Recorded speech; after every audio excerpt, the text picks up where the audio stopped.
Hello everyone, it's wonderful to be here with you virtually for today's event, AI in WA, People, Possibilities and Problems, a collaboration between the Cybersecurity Cooperative Research Centre and member for Cowan, Dr Anne Ali, supported by the wonderful City of Joondalup. I begin today by acknowledging the traditional custodians of the lands upon which we meet today and pay my respects to their elders past, present and emerging. I extend that respect to Aboriginal and Torres Strait Islanders peoples here today. My name is Rachel Falk and I am the Chief Executive Officer of the Cybersecurity CRC, and I also am hosting one of today's panels. Though I am based in Canberra, over the past several years I have been lucky enough to have spent a lot of time in the beautiful city of Joondalup, where the research arm and our head office is actually of the Cybersecurity CRC is actually at Edith Cowan University in Joondalup. Not only is it a beautiful place, it's a city of big ideas and growth, and something that's not only become more obvious during the planning of the event is just how much of a beautiful place Joondalup is as well. It's heartening that Mayor Albert Jacob, who's here today, and Dr Ali are so supportive of a tech-focused future for Joondalup. Artificial intelligence and cybersecurity are key to this vision, and Joondalup is already punching above its weight. In today's panels, Building an AI and Cyber Economy in Western Australia, Potential and Possibilities for Protecting Critical Infrastructure and Leveraging New Opportunities in Western Australia, we will explore and unpack how these technologies can be built and supported in WA to diversify the economy, create jobs and help establish Joondalup as WA's smartest city. I will now hand over to Dr Ali for her keynote address. Thank you, Rachel, and good morning, everyone. I too would like to start by acknowledging the traditional owners of the land from which we all come in different lands here today as we join together virtually, and to pay my respects for their elders past, present and emerging. I'd also like to thank and acknowledge all the wonderful people who are participating in this symposium here this morning. Rachel, Anne-Louise Brown and Amber Austin Wright from the CSCRC, the Cybersecurity CRC, Mayor Albert Jacob from the City of Joondalup, and our panellists, Sunita Bose, Silvana Macri, Alex Lynch, Helgi Yanaki, Andrew Woodward and Peter Vandermeid. And of course to acknowledge everyone joining online. It's been a while to bring this together, and I first envisaged it as a way of bringing together stakeholders as well as people who are interested in the area to really look at how we can develop artificial intelligence and our artificial intelligence capabilities right here in the northern suburbs of Perth. And when I think about artificial intelligence, I would hazard to guess that most lay people's understanding of it is limited to autonomous systems that could ultimately replace humans in fields as diverse as customer service, medicine and transportation. But artificial intelligence, or AI, is much broader in its application, but also in its development and in the contribution of fields such as neuroscience, developmental psychology, biology, sociology, anthropology, social psychology, marketing, semiology, linguistics, and art. And those contributions of those fields to artificial intelligence are often less understood and often understated. The recently formed Tech Council of Australia states that the tech sector is now the 7th biggest employing sector in Australia across a range of industries and roles within those industries. And part of their roadmap is to get industry to employ people from a broader range of training and education backgrounds who can be efficiently upskilled to make them ready for tech sector jobs. Achieving that requires an understanding and a commitment to developing research and teaching that will prepare graduates for jobs of the future.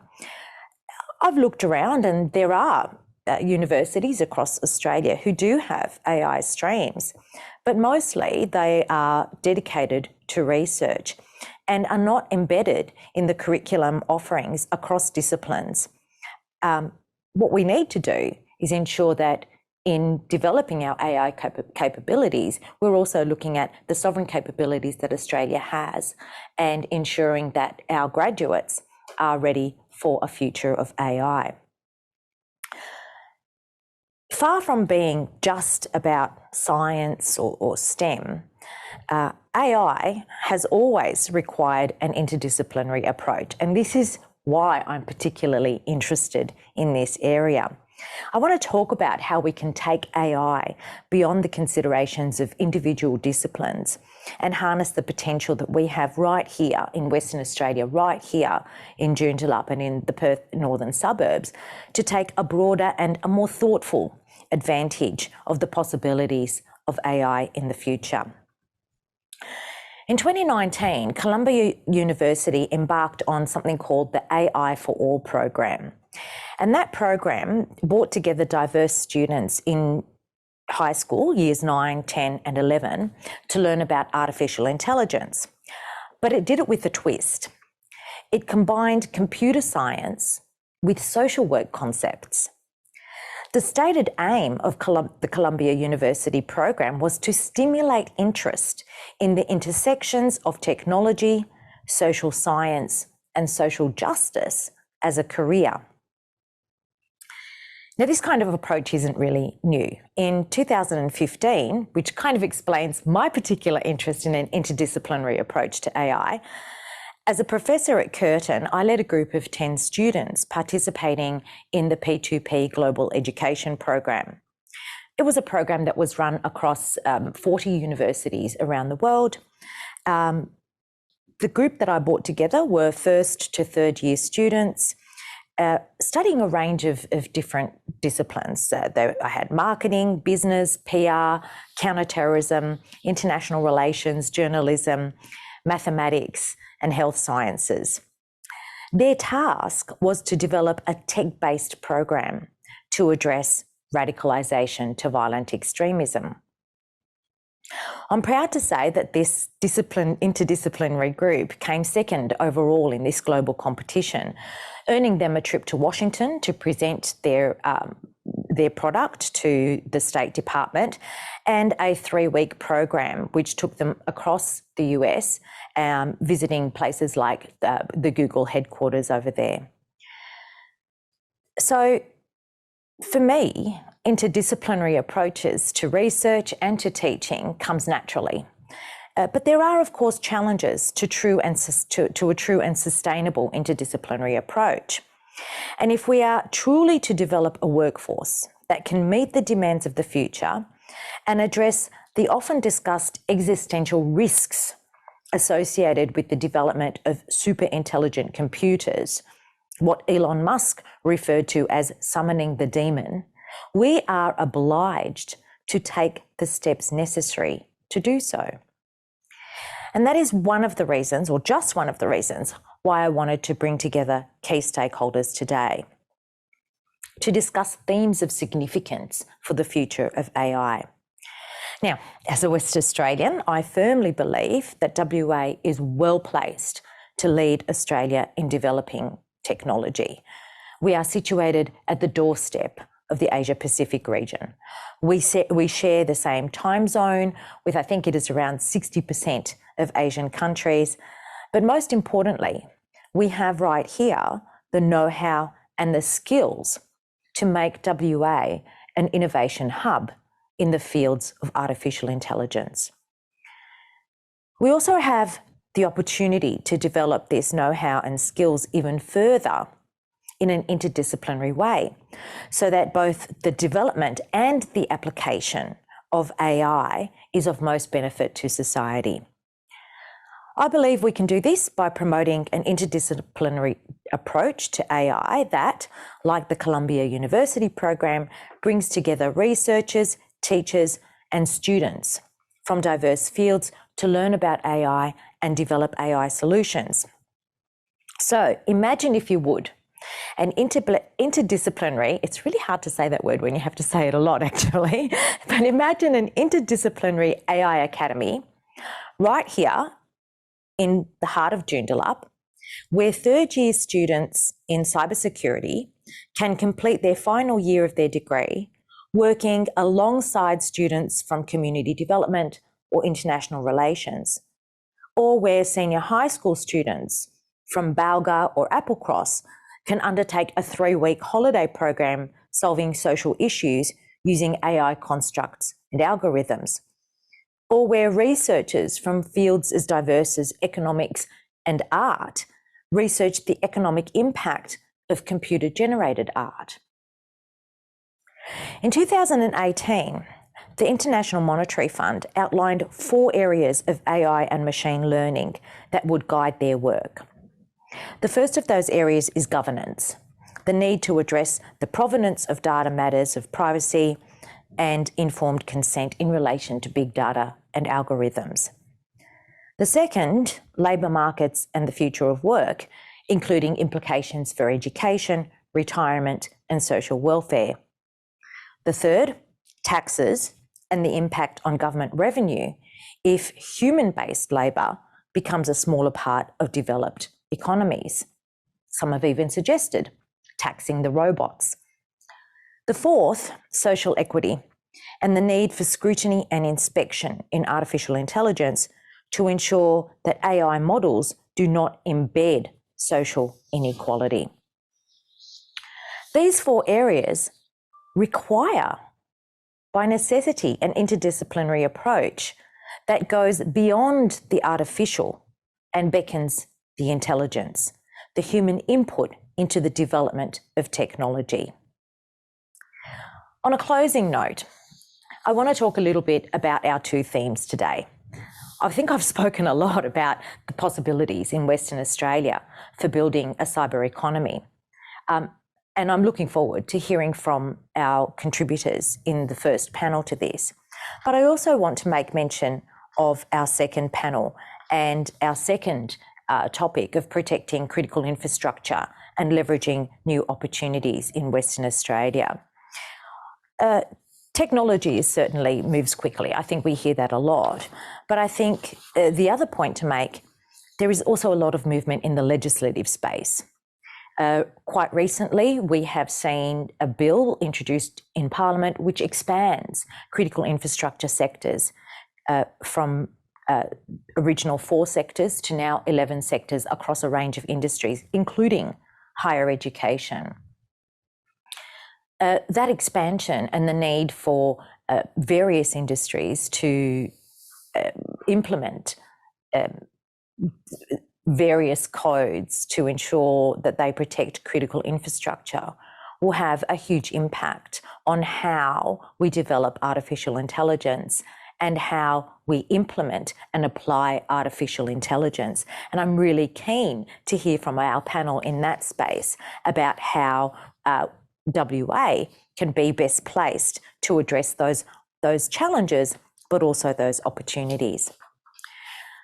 I'm also hugely grateful today to the City of Joondalup, who have really led the way, I think, in Western Australia and have a real vision for the City of Joondalup as a smart city, incorporating the benefits, the opportunities, and a vision for the future of technology and its place, not just in the building of the city, but also in the building of the society and building of community.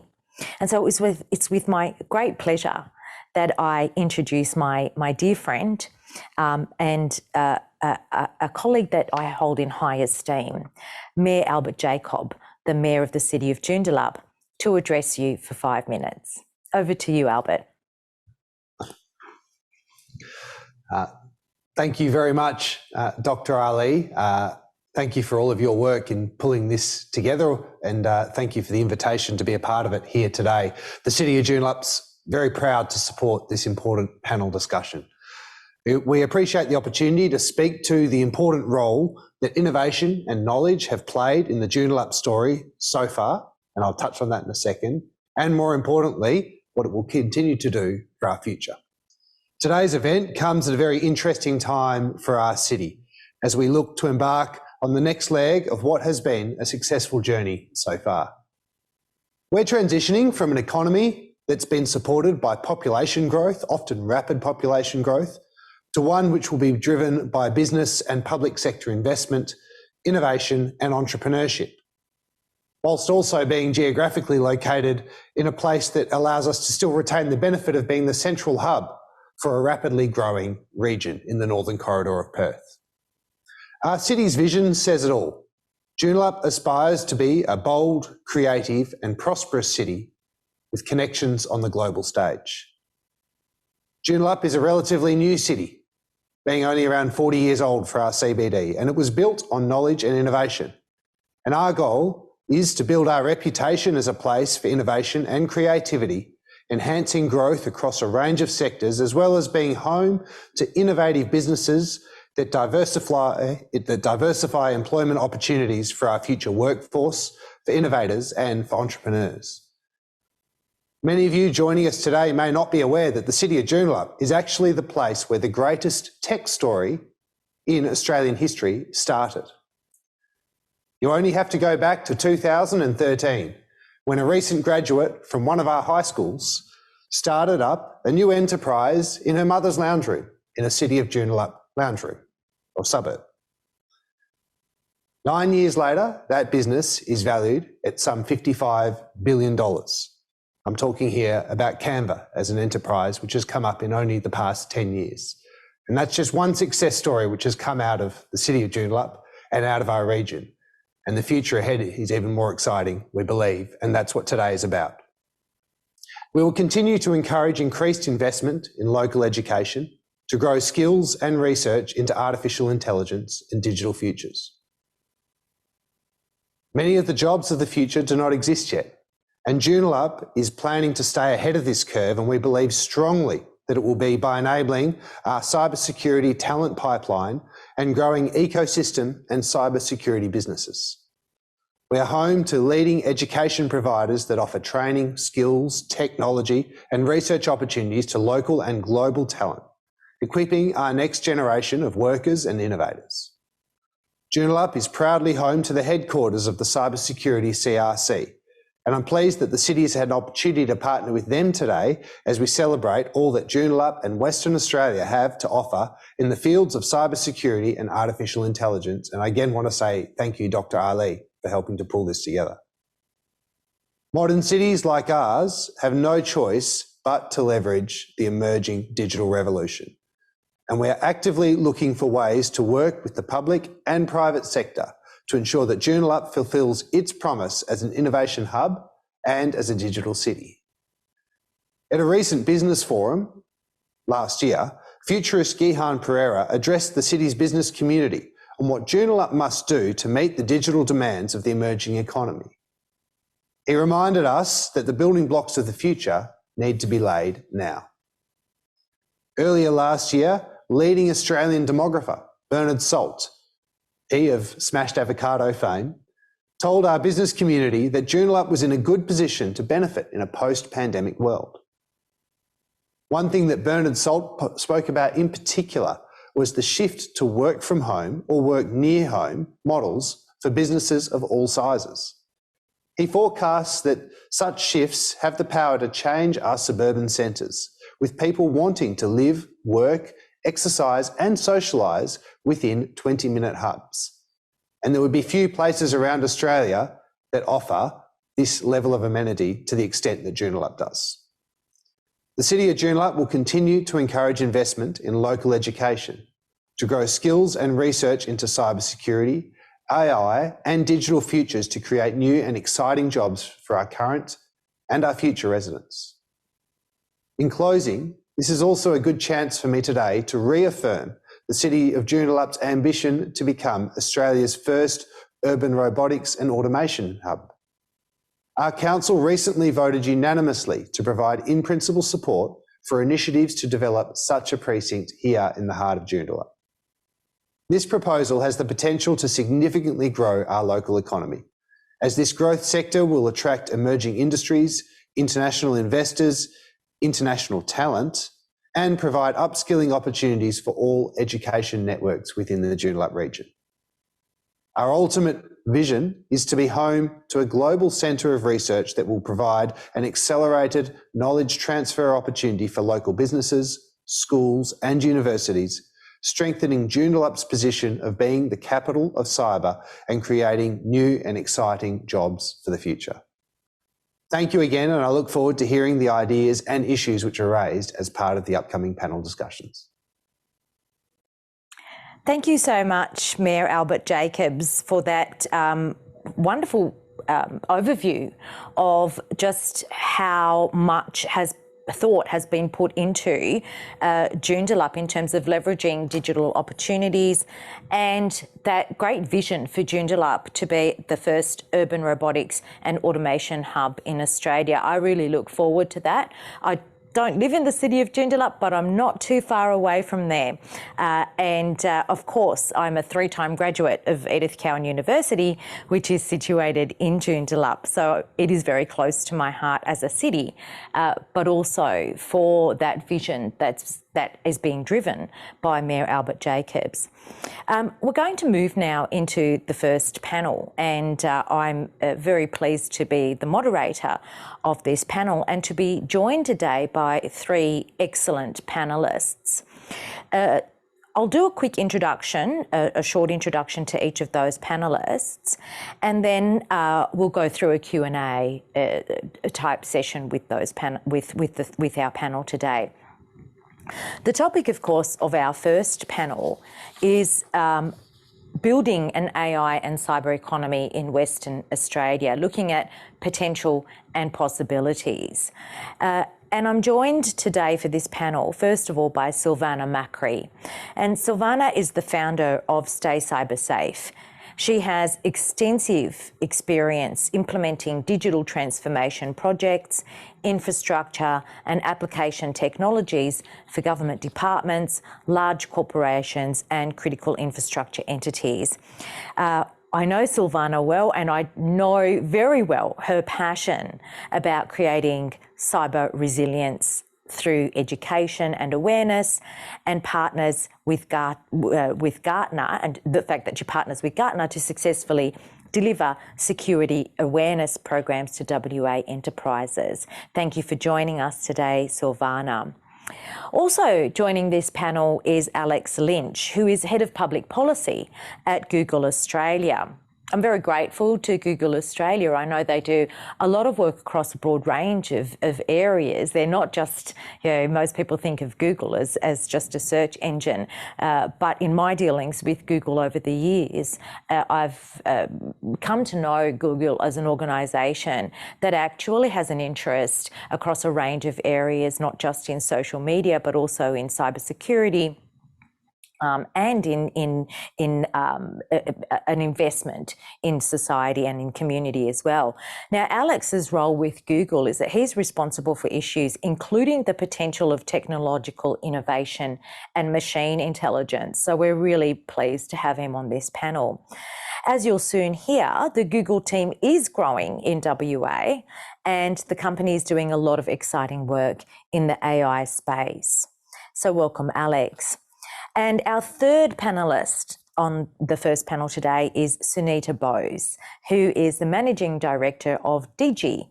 Digi is a not-for-profit organisation that advocates for policies to enable a growing Australian technology sector, which supports business and internet users in partnership with industry, governments and the community.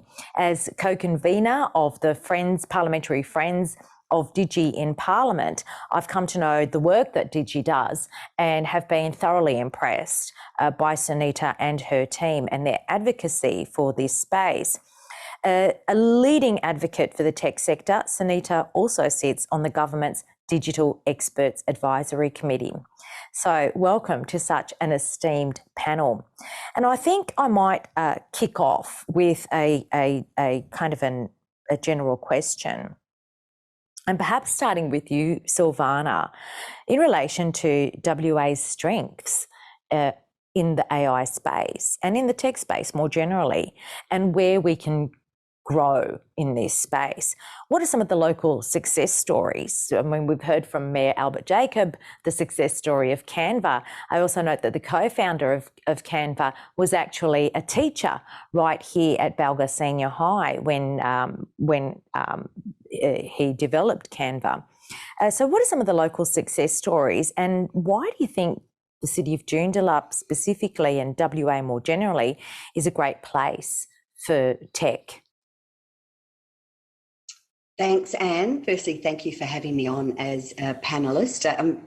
Obviously, as you mentioned, very excited, and obviously cyber is close to my heart, but I have had experience in the AI space over a number of years, especially around RPA, so robotics process automation. So it's so exciting to see what starts conceptually, see the outcome of that in what we call a centre of excellence. And that was a really powerful exercise with one of the Western Australian utilities, where we saw opportunity for more effective use of people in taking them away from fairly mundane tasks and automating those tasks. But the beauty about it is those people ran what that program looked like, and it freed them up to do much more work that was stimulating. So those people stayed on in the organisation. So in terms of what we're doing, it's really interesting because I've got Mel Perkins down here from Canva as one of the success stories, and I'll talk a little bit about how they use AI in Canva. But our strengths are we're very innovative. We've got lots of GST revenue to throw back into R&D and invest back into AI. But seriously, we have great support from federal, state, and exceptional support from local governments like the City of Joondalup. So that's really gives us confidence in the tech industry to pursue our research and development. We are, like I said, a culture of innovators and visionary thinkers. By nature, we're looking, in my experience, so being a Western Australian, going away for 15 years and coming back, to have a different perspective or a different lens on the fact that we seem to always be looking for better and more effective ways of doing things. So they're just some of our strengths that stand us in with good foundation for for the future growth of AI. Thanks, Silvana. I wanted to then move on, picking up on some of the themes there, Silvana, particularly around this kind of transitioning from human-based tasks to automated tasks, which I think causes, actually, if you look at the general public, it's actually a cause of angst for a lot of people, and that transitioning. Distress. Yeah, it is a cause of distress, and because it is a disruption. And so, when people think of AI, as I mentioned in my opening remarks, that's often what they think about is being replaced by robots. Okay, but perhaps I could bring in Sunita here to talk a little bit more about some of the other aspects of AI and how it can be used to actually improve society. I was reading an academic article the other day that was talking about the kind of the two paths or the two roads of AI, and one of them being used to improve the lives of people. Digi has done a lot of work around the economic benefits of the tech economy, and I wondered, Sunita, if you could talk a little bit about that work, and also about the kinds of policy settings that we need to really harness AI into the future and a digital economy into the future. Yeah, of course. Thank you so much, Anne, for this discussion, and to the other panellists and to the Mayor of Joondalup for inviting me to be a part of it. I'll start by acknowledging that I'm the traditional owners of the land in which we all meet. I'm coming to you from Gadigal land. So I'm not in WA, but I'm certainly, after this session, very persuaded to come and visit. So yeah, to your question, and I think technology, the way I like to think of technology, because I think if you asked me 10 years ago whether I would see myself working in this sector, I didn't fancy myself a tech sector person probably back then, but I think what's so exciting to me about technology, and I think is exciting to a lot of people about it, is just its ability to solve problems. And I think that's fundamentally what's exciting about AI. It has this unparalleled way to create efficiencies with routine decisions, taking a routine decision that might be made by a human being and then being able to make that over and over again and to learn from those decisions. I think that's at the heart of what it is,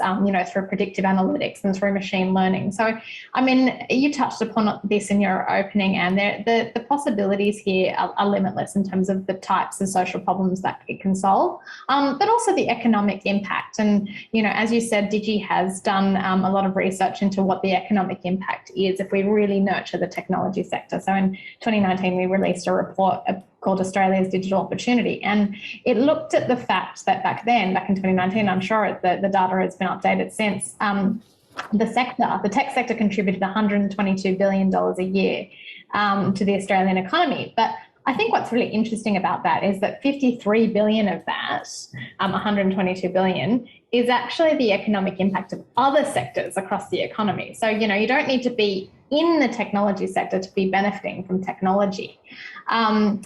The other thing that report did, which I think is really exciting, and it's really exciting in the context of hearing the Mayor of Joondalup talk about how he's trying to create a precinct here, is that, when you do create those precincts, you do really create this cross-pollination of ideas and other opportunities. We talked a little bit about Canva, actually, and I also think that one of the original co-founders, I don't think he's currently one of the founders, was actually an ex-Google engineer. So it goes to show that when you create the types of precincts that the Mayor of Joondalup was talking about, you actually have these really exciting opportunities and cross-pollination, and that's something that I saw when I lived in San Francisco, and I'm excited to hear when there are efforts underway to create precincts like that. Because one of the things that our research, going back to that, showed was that we're not really matching the potential of other tech-leading economies. If Australia were to match the growth path of other economies in the OECD that are really leading in tech, the tech sector could be contributing $207 billion per year to GDP by 2030. So if you recall, the figure I said in 2019 was $122 billion. So really, there's a really untapped potential, and we aren't really realising that potential fully when it comes to AI. I read that 50% fewer Australian firms are actively investing in automation compared to firms in comparable economies. So again, this is where it really shows the promise of efforts that are taking place, like that have been spoken about. So look, I think there are countless examples of AI and the types of social problems that it can solve. You can use real-time data and analytics to help prevent workplace injuries. We're seeing it being used in health and medicine to improve clinical outcomes. Even devices that have voice commands, are helping people with limited sight or mobility. So there's so many exciting possibilities. I do note that the title of this session is around people, possibilities, and problems, and I do think maybe one of the things that we need to speak about is, how we overcome fears that people have associated with AI. And you touched a little bit on that, in your opening. And one of those fears, as you said, is, people worry that AI can take over their jobs. But actually, there's been research by Alpha Beta, it's now known as Accenture, that shows that, AI can actually see workers switch to different tasks within the same job. So it's not that it's replacing their jobs, it's actually making sure that their, human abilities are most focused on where they're most needed, and AI can take over some of those more repetitive tasks. So there's a lot of advantages, and I think we need to sort of think about, how we mitigate some of the problems, which is a whole separate discussion. But in short, we need to make sure that we're using the best data when informing AI models, and that the people building those models are really aware of any biases that they may have that might be proliferated through those models. So I think there's some good work taking place here. The government has a good AI ethics framework that's worth taking a look at. But yeah, I just think that a conversation about AI, we really need to think about some of those challenges and look at our policy frameworks and how we update them for the, hopefully increasing use of this technology economy-wide. Thanks so much, Sunita. You covered so much in that answer, and I'm frantically taking notes here because a lot of what you said really raises for me some questions as a member of Parliament, of course, but also somebody with an interest in this area. I love that you opened up by saying that you're not a tech sector person, because I have never imagined myself to be a tech sector person either. And I think this idea of people who work in tech as being, people who are only kind of in that technical space, as opposed to people who do come from an anthropological or background, or studied linguistics or drama, even is changing, or I'm hoping that it's changing. Alex, Google actually does a lot of work in AI, but also employs people from a range of disciplines in building its tech capabilities. I'm wondering, how you respond to Sunita's answer there about Australia really not matching the potential of other countries, and certainly not really realising the potential when it comes to AI. How does that present to Google, especially in the kind of work that it's doing in WA specifically, and in Australia more broadly? That's an interesting question. I actually funded a lot of that research stream that's been going on for about 5 years, covering things like, what is the nature of Australia's investment in technology, as well as what is going to be the impact on the workforce. And we did see that change in the tasks that people are doing, from being very tasks that computers are good at, but people don't like so much, spreadsheeting, very mundane, repetitive tasks, to people filling a lot more of their work days with collaboration, interpersonal tasks, creative tasks, things that are very difficult for computers to do, but that human beings are very good at. Australia, I feel like since we did the first round of that research that just showed a lack of investment compared to the OECD, there has been a great deal of change. And you'd be aware of this concept, and many of the people on the call would, about the fourth industrial revolution that came out of Germany, and this process, which I like to call digitization, which is akin to the electrification of the economy, in that firms across the economy, in WA as well, and we're seeing an increase in demand, and that's what is driving some of our investment here, is that firms are now all grappling with how to best make use of the data that they have available and drive benefits to business and customers out of using that information. Australia has been at the early stage of that journey for some time, but we are seeing increasingly now people. I'll give you an interesting anecdote, which is that we used to be competing for talent, for example, with primarily other international technology companies. And the AI expertise that we needed was very hard to get, very academically focused. And there wasn't a good computational framework around that, the use of AI and the work in that field. As you look at computer science fields, you see people develop the tools around the people who work there to support them and lower the barriers to entry into the field. So for example, in AI, we now have huge open source coding libraries that people can use to pick up and run forward with this technology. We have the same compilers and error checkers that check that outputs are consistent with what you would expect, or identify bias in your data sets and products that allow you to adjust for that. A lot of these tools are becoming in reach of people at this level of being a student or an entry-level computer scientist that can build these AI models in a way that it used to need a high degree of higher education to do.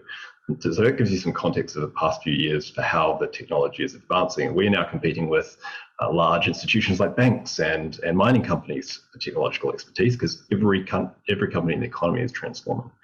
I spent a few weeks in Western Australia working there prior to my job joining Google, and it's clear to me why people might want to invest there. Like it is a modern city, Perth. It's an excellent place to work and live, and the people are friendly. But I think the thing that most was impressed for me there was the level of technical expertise in a lot of the workforce there, which absolutely leans into the ability to perform well in these engineering disciplines. We consider computer science an engineering discipline where there is a high degree of rigor, safety focus on the technical specifications and outcomes, and you have a lot of smart people. If someone can build a mining control center, the likes of BHP or Rio have, they can most certainly engage in the field of AI. And I think West Australia's workforce is actually very well positioned to advance in this field. That said, in terms of education, we do need to change the way we're training our workforce. We have a huge talent crunch, and oftentimes the people you see getting into technology jobs now, particularly at diverse cohorts, we need more women in the workforce, we need more minorities who can focus on the issues or have a better understanding of some of the issues that we need to grapple with as a company that wants to deal with or represent or provide services to the whole of a society. We find people entering the tech workforce from other areas of the economy, be that later in their careers or from non-tech related fields, because the lessons they've learned of those fields are now very important in an economy that's digitizing. And the education that those people need is different than someone coming out of high school. It needs to be structured in a different way. People have community responsibilities and family responsibilities. And so we're looking at this issue across the workforce. How do we respond to this huge increase in demand, both for services and for the staff to deliver those services and build them? that means we need to take another look at education as a whole and how we deliver that. Thanks, Alex. I'm super, super excited that you finished on that point about the way in which we train our workforce, because that's something that I'm incredibly passionate about. And in Joondalup City, you would know, you've been to WA, we have this education hub where we've got Edith Cowan University, where a CRC is placed, and we'll hear from Dr. Andrew Woodward late in the second panel today. But there's also the Police Academy associated close to it, and the West Coast TAFE, I think it's the West Coast TAFE associated, located there too. So you have this kind of co-located education precinct. The idea that we need to change how we train the workforce of the future,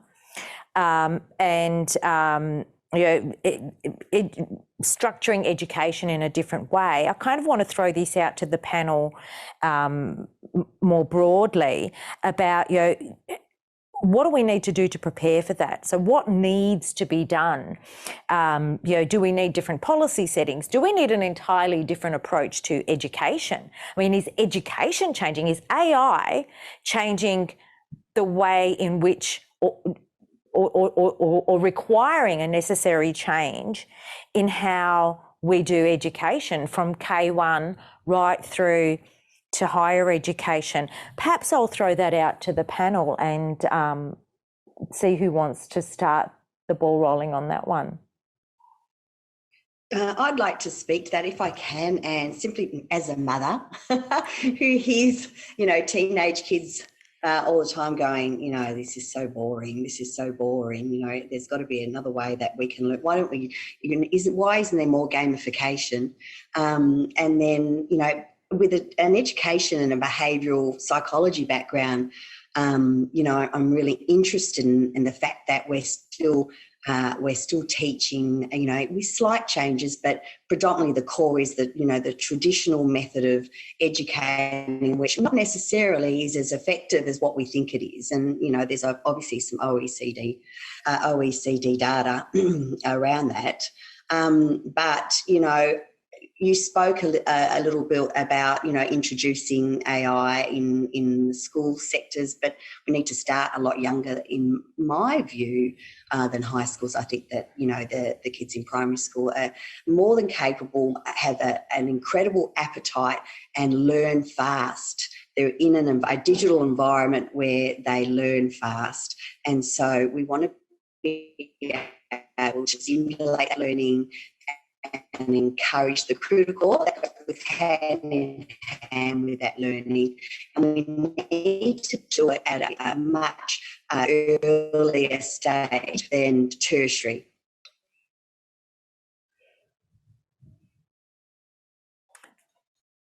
Thanks.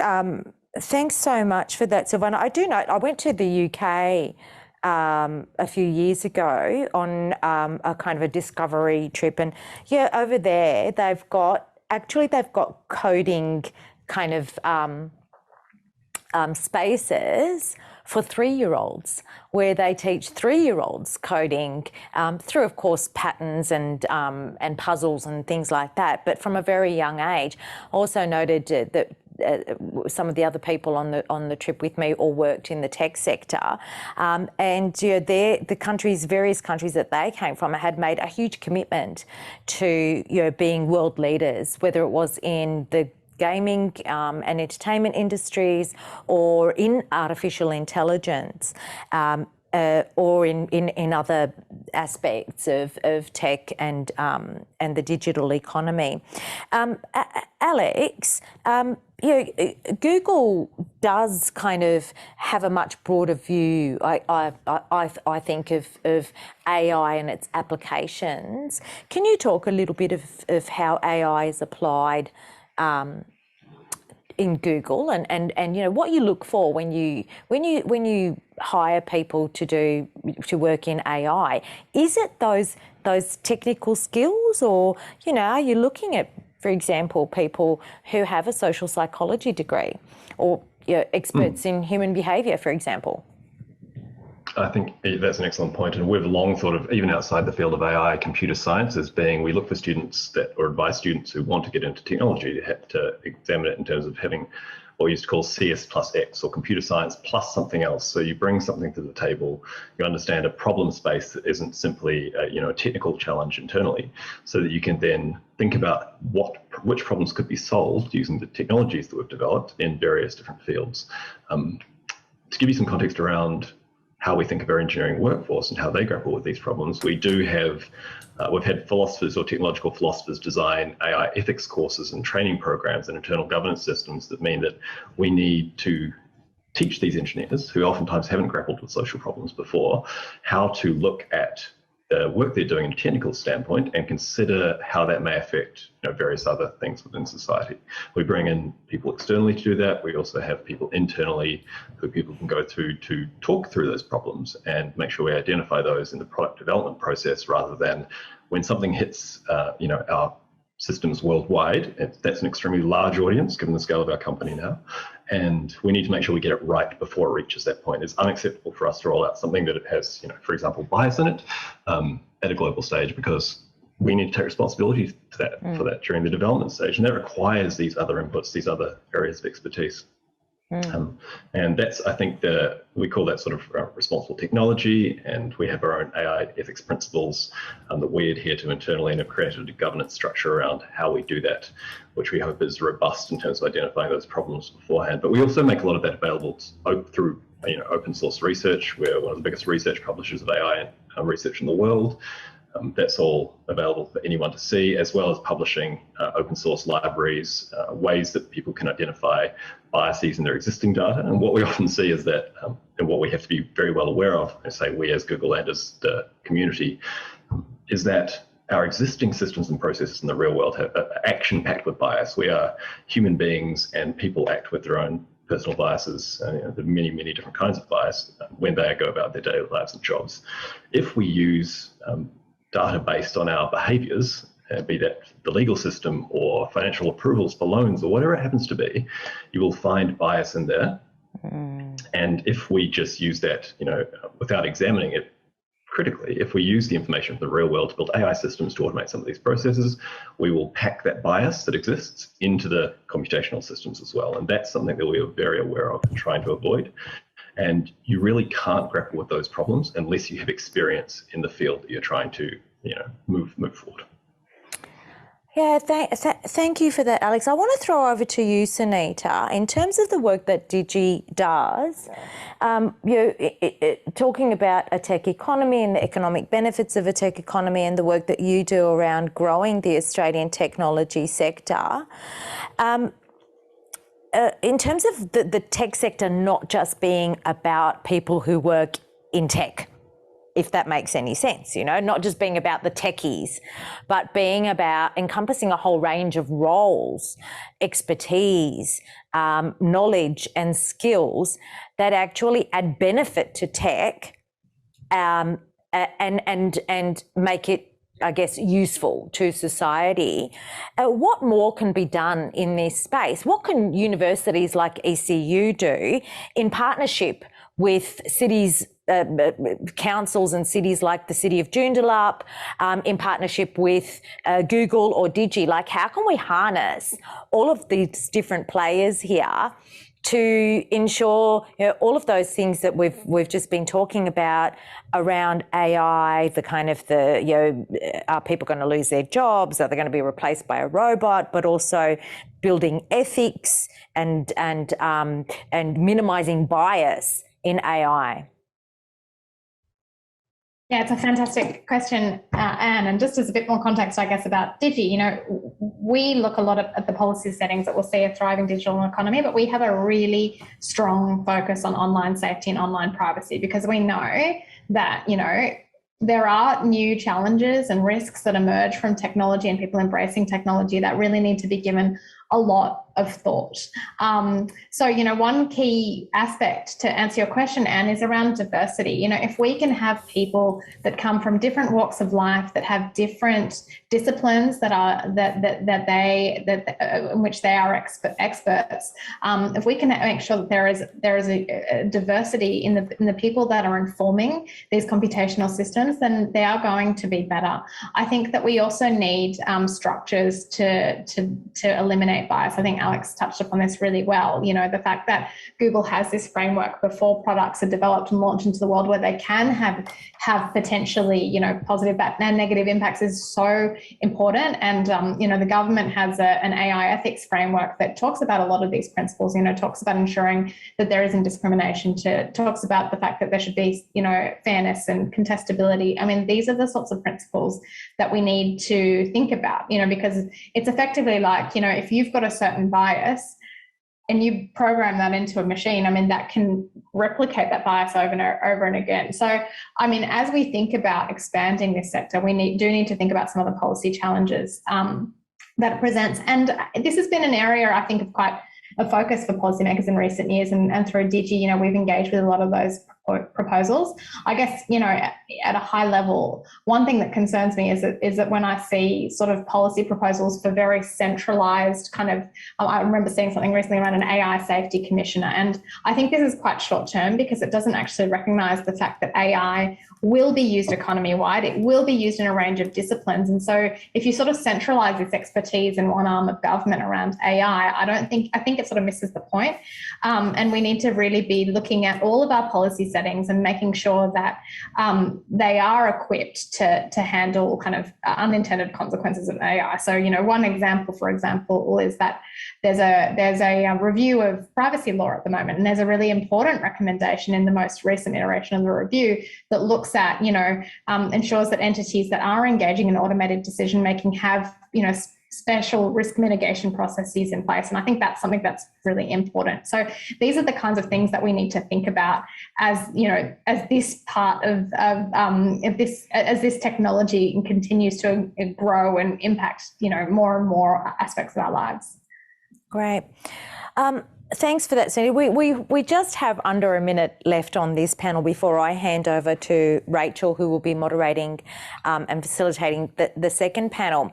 So I think it's a good time to just really summarise the comments made by the panel today and close off. And, you know, after this panel, I'm really felt left with a sense of optimism and opportunity, and I think, you know, bringing together the different kind of aspects of tech.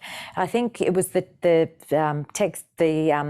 Tech Council of Australia that recently I had a discussion with them, and they were doing research looking at, you know, where are the tech jobs? They're actually everywhere, and they actually involve a whole range of skills and experience and that diversity. And what I'm left with is a sense that what we have here is a really unique model. We have here a model where we have a local council in the City of Joondalup really committed to a digital future, really committed to expanding tech, and really committed to taking advantage of the opportunities that exist. And a city that incorporates within it an education precinct that can develop that skill and develop the capability, and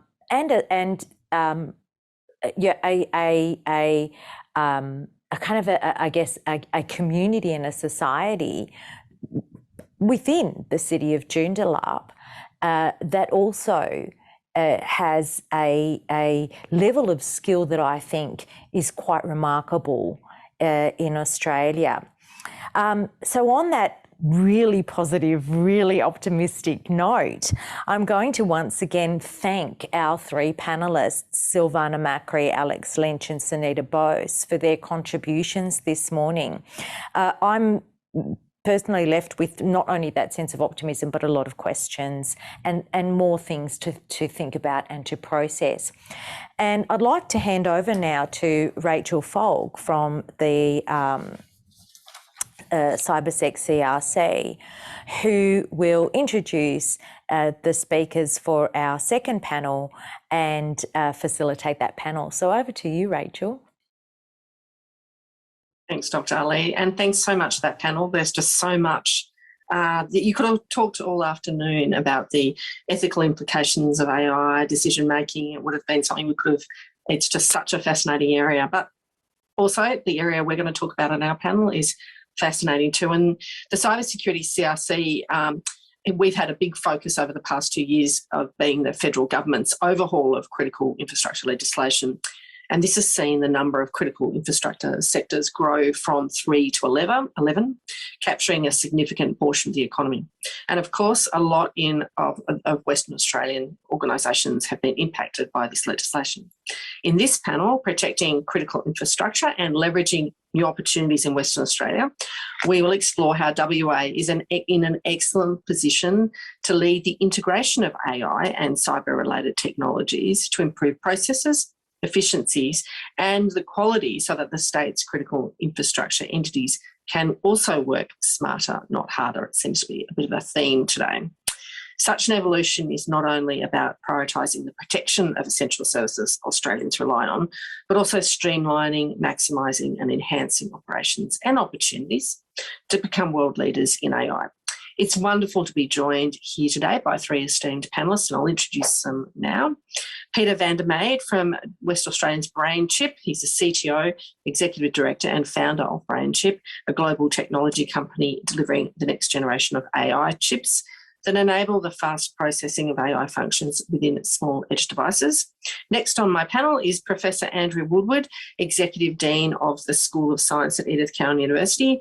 Professor Woodward's research has been focused on cybersecurity for more than a decade, initially on wireless network security, expanding to digital forensics and then to cybersecurity policy and risk management. We also work closely with Andrew as part of the CRC family, so welcome, Andrew. And last but definitely not least, my very own research director from the Cybersecurity CRC, Professor Helge Janneke, who is based at our research office, our office over at Edith Cowan University in Joondalup. Professor Janneke's research expertise is in the application of critical infrastructures using cyber physical systems such as industrial control systems. So I'd like to start, and the first question over to you, Peter. BrainChip is a successful AI technology business based in WA, but you actually did shift your business to the US for a time. Can you explain why you returned to Western Australia and what the benefits of being based here are, especially as it comes to working with critical infrastructure entities? Well, we didn't shift back to Western Australia. We're actually still in the United States. Actually, the United States office is growing very rapidly. We're approaching 100 people there. And we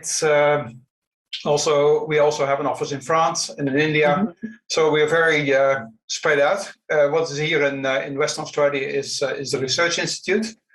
We have some very clever people. We are very pleased with the amount of talent that we have been able to find here in Western Australia. This year is really a pivotal year for BrainChip, as we're moving from invention and then engineering, from an engineering stage into full commercialization. And our products are now available on the web. And of course, we have signed up some giant companies like Megachips and Renaissance, not to mention just the noise that was made by Mercedes about our technology in their concept car and NASA. And we continue to work on integration projects in the United States, both in the United States and here, and also in France. We also have a number of proof of concept projects going on with early access customers, both in the United States and Europe. So can I say something about our product? Just quickly, because I will turn to Andrew Woodward in a moment. Yes. Yeah. So Keto 1000 is the first commercially available neuromorphic processor. It has 1.2 million neurons or 5 million filters, depending on how you configure the chip. It's event-based. It's a neuromorphic chip. It does convolution on chip. It does learning on chip. It's extremely low power, very affordable. Its learning is actually very fast. It's instantaneous within milliseconds. It offers very much increased security because nothing needs to be sent up to the web. All the information is processed on the device itself, so that nothing can be hacked. And also the point that distributed processing, if we're looking at microwatts, the milliwatts that our chip is using, it will be a huge reduction in the power consumption of data centers.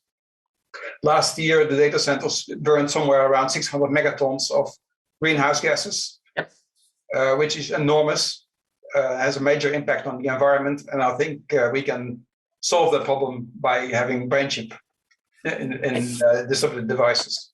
Thank you. That's good, and good to see you're obviously based in WA, but and centres around the world. If I can turn to you, Professor Woodward, you've also in your career obviously watched the West Australian tech industry grow in capacity and capability.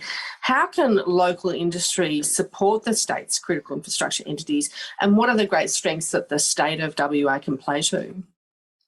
That's right. I think there's a unique opportunity here really for WA to capitalise and leverage it at some point, pivot away from being totally reliant on or majorly reliant on energy and resources. So there's an opportunity here with advanced shipbuilding and a range of other industries already being based here in Western Australia to leverage what we have here in the City of Joondalup. We have. Sorry, Andrew, just a moment. You're sounding a bit Dalek-y. I don't know what's happened to you. I'll just throw to Helgi for a moment and see if you can work with our tech specialists. I'm sure you're not a Dalek. I've spoken to you in the past many times.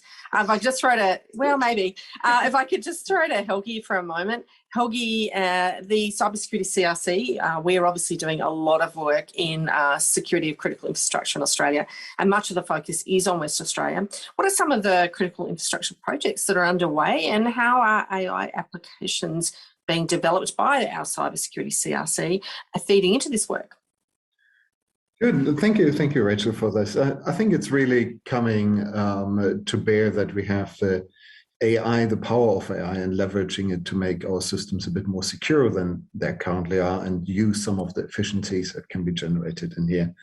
In WA, we work very closely with the Office of Digital Government, led by Peter Bullis here in the state, on a number of projects that use AI to improve cybersecurity. So let me touch on three different areas of AI here, really. So the first one is the use of more traditional machine learning that is applied to phishing. So phishing is the biggest entry point into organizations to launch cyber attacks, and we are developing with Data61 and DGov new technology on better detect phishing campaigns, and particularly targeted phishing emails that cause a lot of grief for organizations, and particularly in the critical infrastructure sectors.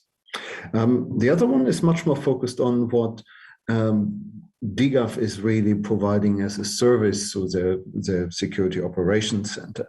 And if you look at Security Operations Center, you have analysts sitting there that monitor the networks and monitor event streams and look at cyber attacks as they're unfolding, but also looking at what actors are already present in these systems. And to identify those, we are augmenting the skill set that is available in a Security Operations Center with artificial intelligence to augment the human capability to get rid of some of those false positive alerts, but also to augment their capability to quicker detect and reduce the stay time of malicious actors in the network.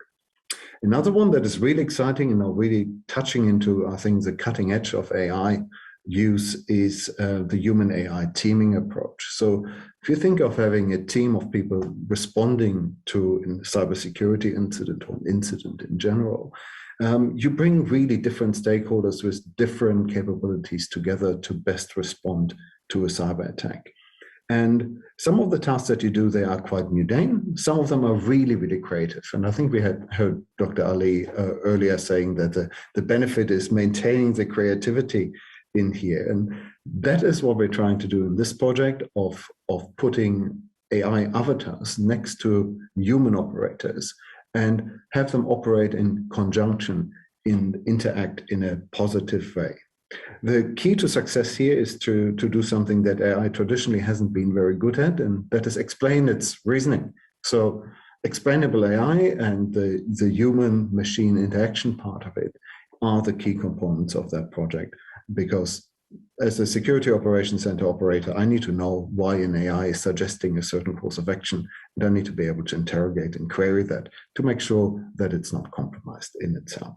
So that are the projects, large projects that we directly undertake in here. And the reason behind that is really the increased complexity that we nowadays face. And in critical infrastructure in particular, critical infrastructure is wider, it's heavily interconnected, there are dependencies that we can barely understand. And I think the power of AI is to be wider in their understanding and in the probing and the amount of data it can process than human operators could possibly do, or human analysts can possibly do. And if we look at the mayor talking about the smart city of Joondalup that will make so many systems interact with so much data, it's really, really important that we analyze what can go wrong in here. And I think the key to success here is AI. Thanks very much, Helgi. That's great. It looks like we've got Andrew back, and hopefully he's not a Dalek. Can we test you, Andrew? He's fingers crossed. Fingers crossed. Great. No, you sound much better. Thank you. All so right. do you need me to repeat the question? No, I'm all good. Thank you. Great. Go for it. So, yeah, look, what I was trying to say before I turned into a Dalek was that obviously, the West Australian economy being heavily resource and energy based. And at some point, with the changes that we know are coming over time, that there is an opportunity here for us to smarten our economy up somewhat and diversify and pivot. And something like with defence, shipbuilding, other industries based here, there's a real opportunity, I think, for cybersecurity underpinned by AI to really be a significant industry within Western Australia.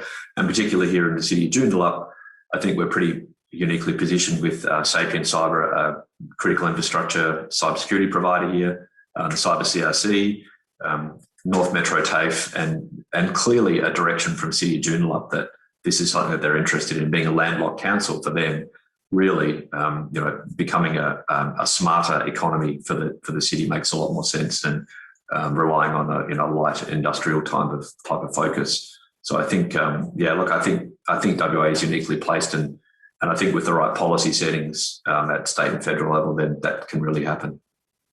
Thanks. That's very good. Just an open question to all panellists. You can jump in and answer this, to all take it in turns. Look, when it comes to bolstering the cybersecurity of critical infrastructure in Australia, what are some of the key areas that you think WA tech can really play a key role?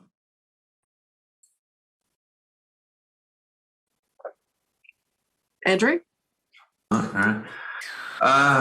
So many. Definitely, we've already seen a lot of application of AI and in the resource energy space. I think there's further opportunity to work with those sectors from a cybersecurity perspective in critical infrastructure. We're certainly working very closely with the WA government through the CRC around various projects to look at critical infrastructure protection, and particularly automated with Helgi's very appropriately Australian named ACDC project, which is best project title ever, to look at automated defence systems. And obviously, there's AI will underpin a lot of that cybersecurity. So there's definitely, I think, as a starting point, I think, providing extra cyber help for that critical infrastructure space. And obviously, recent federal government legislative changes, that critical infrastructure definition is growing pretty rapidly in terms of what type of industry that encompasses. So it's not just around the resource energy sector anymore. It's quite broad and encompassing. Absolutely. Going from 3 sectors to 11, absolutely. Yeah. Helgi, did you have a view on that? Yeah, I think the cue is really in the question itself. So it's AI and cybersecurity. And I think what Western Australia is really good at cybersecurity, as we heard from Peter, it's really good in bringing talent on AI. And I think the keys to success is to make sure that they work hand in hand and that the AI systems you build in the future are secure and resilient.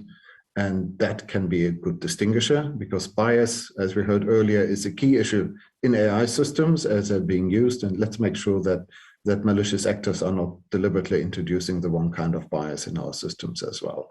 So making sure they operate and that they're not being tampered with through the supply chain or at the mode of operation is really, really important and can be a great distinguisher for the work coming out of WA.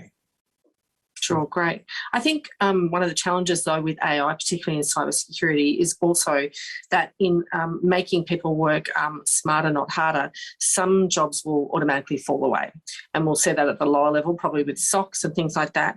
How do you think WA, but particularly Joondalup, can attract the best of the best, and you're creating more higher end jobs? I mean, there are many jobs available. Do you think there's going to be that challenge that you'll end up bringing great people, but great people to do what? How do you think that the universities, Andrew, maybe might address that challenge? I love the idea of Anne's Hub. I think it's brilliant, multidisciplinary hub. But do you think, obviously not plugging your city campus, but what do you think plugging your city campus, what do you think will bring people to the great state of WA to want to do great things in AI? I think it will be, as you said, it's that multidisciplinary approach. So we, in terms of trying to, and it is a diversity, as the earlier panelists were saying, if we don't increase and address the diversity in the workspace, then we've got no chance of achieving the goal you've just stated. So we bring, student groups in to try and get them interested. And we don't talk about technology or coding. We talk about problem solving. We talk about issues and what they want to change and challenge them from that perspective. And then say, hey, look, here's some tools over here you could use to do it. So I think part of the challenge in terms of that is, in terms of what you're talking about, is bringing people in and looking at challenges from a multidisciplinary perspective. As you said, it's not, we want to bring AI people here to do AI stuff. Like, well, to be honest, who really cares? What's the point? That's not going to interest or excite or inspire people. It's really looking at those bigger challenges in society and looking at cyber and AI and everything else as a tool to help solve that. And so I think setting up, something that is multidisciplinary, as stated earlier, to repeat myself again, is bringing those different groups together to look at big issues and then applying the tool sets rather than the other way around. Sure, thank you. And Peter, did you have a point you wanted to make? Yes, definitely. From a business point of view, we found that we had to bring people back from Sydney who actually graduated in Western Australia, because previously there was no opportunity for them. So I think it's important to develop business here in Western Australia, have the opportunities for people when they come out of university to actually have a place in business, not just educate people and then send them back over east. Yeah.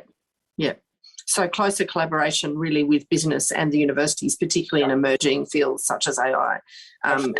Yeah, that's a very important point. Thank you, Peter, because I think too, part of the great hub that will be created, hopefully, is that it could be a greater, and this is the lifeblood of the Cooperative Research Centre model, is collaboration with industry. We don't just do our research in a vacuum. We have industry and government and university participants because we want everyone to collaborate. So that's a good point.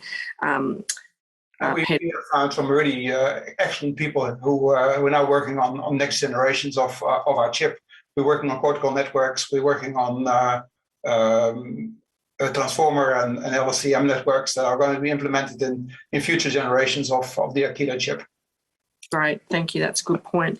If I could just flip it a little bit, I think we talked a little bit about this in the earlier panel, but perhaps, Helgi, how could we help the public better understand what AI is and its benefits, particularly when it comes to cybersecurity? Because there could be an argument, I'm putting it out there, it could be controversial. In some cases, a computer, robot, will be smarter than a human. In some cases not. How can we help the public understand that your fridge is not going to kill you, but AI and cybersecurity is important?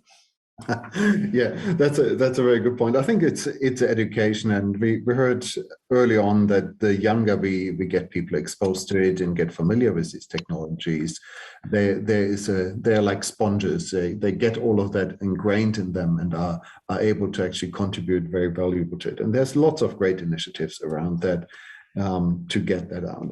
The other part is education and being afraid.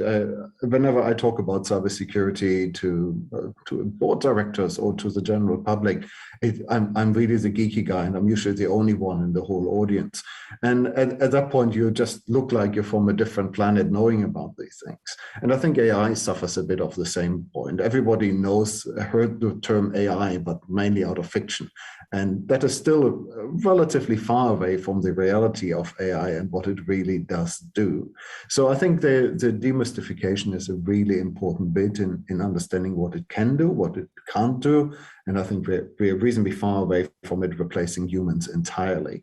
The important thing is that if you do something that is very repetitive, machines will be quite good at that. if you do anything that has more creativity and more thought and more of what makes human in terms of the interaction and the communication in there, I think that's a part where we will still quite away from replacing humans in the workforce and doing anything in there that would be a cause of concern. Having said that, I think what we heard earlier from Google and from others is really the responsible research and innovation, the role that plays in there. So I think these are society questions we should ask before we put all of that out there. And as we're developing and innovating, I think we are asking everyone on our projects to see it through this responsible research innovation lens and make sure that we understand what the potential for these technologies is in disrupting our society and ensuring that we go down the positive path and not ending up with the negatives. Great, thank you. Look, there's so much to unpack here. We're almost out of time as well. I think the important thing is to remember that these conversations are important to society, civil society, having these conversations, not sleepwalking into problems, and there's a lot to unpack here. But I think this has been a very valuable panel. So I'd like to thank everyone for joining us today to discuss this topic. Later this year, hopefully, we're planning an in-person event in WA, and we'll keep you informed of when and where it will be held. I'd like to think I can get back to Joondalup soon. I'll pass back to Dr. Ali for the closing remarks. Thanks so much, Rachel, and thanks to everyone on that panel. That was such an interesting discussion. As Rachel said, we do plan on having an in-person event, and this event took some time in the making because it was originally planned as an in-person event. Technology moves very quickly. Unfortunately, sometimes politics doesn't keep up with it, I'm afraid. So I want to just really, in closing this symposium or this discussion today, really emphasise that this is not an end, but it is a beginning. It's the beginning of and part of a continuing conversation. And not just a conversation, but I'm also looking forward to seeing some real a contribution to some real concrete outcomes, particularly around policy formulation, around this piece of collaboration. And I think what we've seen here is a wonderful collaboration model where you've got a city, a university, a centre for excellence, and industry involved. And I think that really is the way that we're going to achieve more things in the future. Around education, around innovation, and of course the infrastructure that we need in order to build the capacity and take advantage of the full potential that we have right here in Joondalup in Western Australia. I'll leave you with those four principles that I mentioned in my opening remarks around the IMF, that the IMF, the International Monetary Fund, have identified around AI. And we really did look at all of those four principles in this short time frame. We looked at governance and the need to address matters of privacy and informed consent. And there's a whole longer conversation piece to be had around that. We looked at labour markets and the future of work, including the implications for education, particularly around bringing people along to transitioning and to those transitions to work that AI will present. We didn't really look at taxes and the impact on government revenue if human-based labour becomes a smaller part of developed economies. But we did touch on, how we might handle, the AI in not just an economic sense, but in a social sense as well. And we definitely touched on social equity. All of those things do deserve a much longer conversation, and I look forward to us being able to have that conversation, hopefully in person, right here in Western Australia. So in closing, I'd like to thank all the participants here today, all of those who have participated remotely, all of our wonderful panellists and our partners in this, the City of Joondalup, Mayor Albert Jacob, and the Cybersecurity CRC. I'd also like to put out a special shout out and thank you to Tom Bayer from my office here, who I know has put in so much work along with Anne-Marie from the Cybersecurity CRC to make this happen today. So thank you to everyone. Food for thought. Let's keep the conversation going. Let's keep the collaboration happening, because it's only through collaboration that we are truly going to realise the potential that AI has for people, for societies, and for our nation at large.